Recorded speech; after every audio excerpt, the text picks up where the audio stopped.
కాలంలో నేను ఆల్రెడీ 2, 3 వీడియోల్లో కూడా ఈ విషయం చెప్పాను. ఈ మధ్య కాలంలో చాలామంది మీద, ముఖ్యంగా సోషల్ మీడియాలో పోస్టులు పెట్టే వాళ్ళ మీద 111 సెక్షన్ బిఎన్ఎస్ భారతీయ న్యాయ సంహిత 111 1, 2, 3లో ఉంటాయి బ్రాకెట్లో, మళ్ళీ బ్రాడ్గా 111 సెక్షన్ని పెట్టేస్తున్నారు.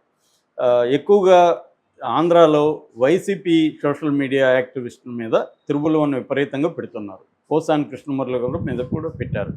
అట్లాగే మొన్న తెలుగుదేశం ఐటీడీపీ కార్యకర్త చేబ్రోలు కిరణ్ని అరెస్ట్ చేసినప్పుడు కూడా అతని మీద కూడా 111 పెట్టారు. సో పోలీసులు ఎందుకు 111 పెడుతున్నారు అంటే, చాలా కేసుల్లో ఒక రూల్ ఏంటంటే, సుప్రీంకోర్టు అనేకసార్లు చెప్పింది, 7 ఏళ్ళ కంటే తక్కువ జైలు శిక్ష పడే సెక్షన్లు అప్లికబుల్ అయిన చోట మీరు అరెస్టులు చేయకండి. వాళ్ళకి 35(3) ఇంతకుముందు 41A ఉండేది సిఆర్పిసి, ఇప్పుడు 35(3) బిఎన్ఎస్ఎస్ భారతీయ నాగరిక సురక్షా సంహిత 35(3) ప్రకారం నోటీసులు ఇచ్చి వాళ్ళ ఎక్స్ప్లెనేషన్ తీసుకొని దాని తర్వాత ఆ కేసును విచారించండి, వాళ్ళని అరెస్టులు చేయకండి అనేది చెప్పింది. అట్లాగే కింది కోర్టులకు కూడా వాళ్ళకి ఒకవేళ అరెస్ట్ చేసి పోలీసులు తీసుకొస్తే మీరు ప్రశ్నించండి అని కూడా సుప్రీంకోర్టు కింది కోర్టు జడ్జిలకి ప్లస్ పోలీసులకి ఈ ఆదేశాలు జారీ చేసింది. దాంతో వీళ్ళు ఏం చేస్తున్నారు, 7 ఏళ్ళ కంటే ఎక్కువ శిక్షలు పడే సెక్షన్లు ఏమున్నాయని చూస్తున్నారు. వీళ్ళకి 111 దొరికింది కొత్తగా, బిఎన్ఎస్ చట్టంలో 111 అనే యాక్ట్ ఒక సెక్షన్ దొరికింది. ఆ సెక్షన్ ఏం చెప్తుందంటే, ఆర్గనైజ్డ్ క్రైమ్కి సంబంధించిన ఇది చెప్తుంది.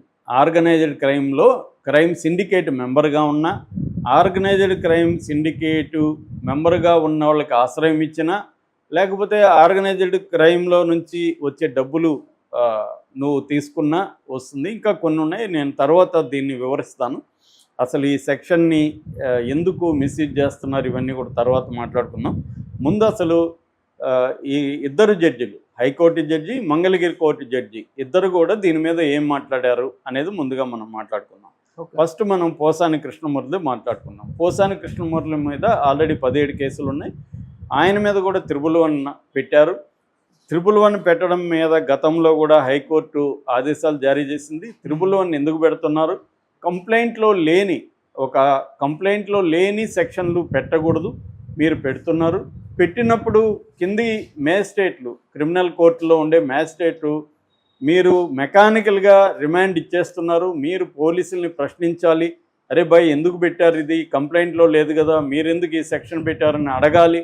అడగకుండా పోలీసులు రిమాండ్కి ఇవ్వమంటే మీరు రిమాండ్కి మెకానికల్గా ఇచ్చేస్తున్నారని కూడా హైకోర్టు మాట్లాడింది. అయితే ఈ కాంటెక్స్ట్లో కొత్తగా పోసాని కృష్ణమురళికి 17 కేసుల్లో కూడా ఆయనకి 5-6 కేసుల్లో బెయిల్ వచ్చేసి మిగతా కేసుల్ని ముందుకు తీసుకెళ్ళలేదు. ఈ లోపల సూళ్ళూరుపేట వాళ్ళు 35(3) కింద పోసాని కృష్ణమురళికి నోటీస్ ఇచ్చారు.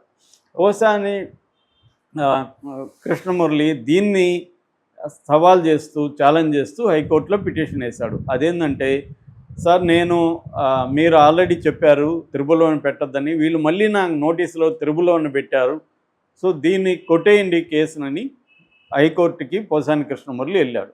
సో దాంతో హైకోర్టు చాలా సీరియస్ అయింది. సూళ్ళూరుపేట సిఐ మురళీకృష్ణకి మీద ఆగ్రహం వ్యక్తం చేసింది.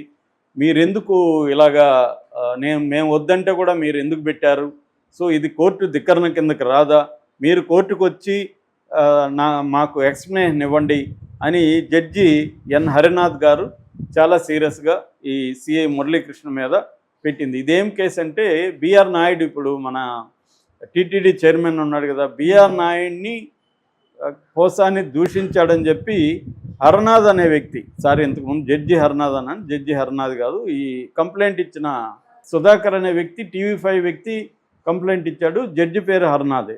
TV5 వ్యక్తి సుధాకర్ అనే వ్యక్తి సూళ్ళూరుపేటలో కంప్లైంట్ ఇచ్చాడు. బిఆర్ నాయుడిని కించపరుస్తూ పోసాని మాట్లాడాడు.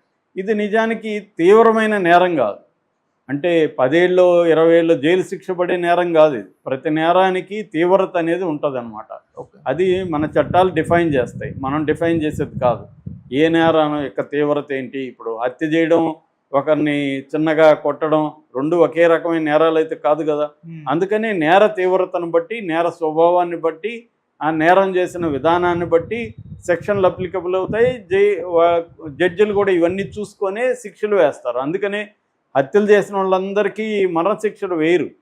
మన దేశంలో దాదాపు సంవత్సరానికి 33,000 నుంచి 35,000 మర్డర్లు జరుగుతుంటాయి. కానీ మరణశిక్షలు ఎంతమందికి పడతాయి? ఏ 5 మందికో 10 మందికో కూడా పడవు సంవత్సరానికి మరణశిక్షలు.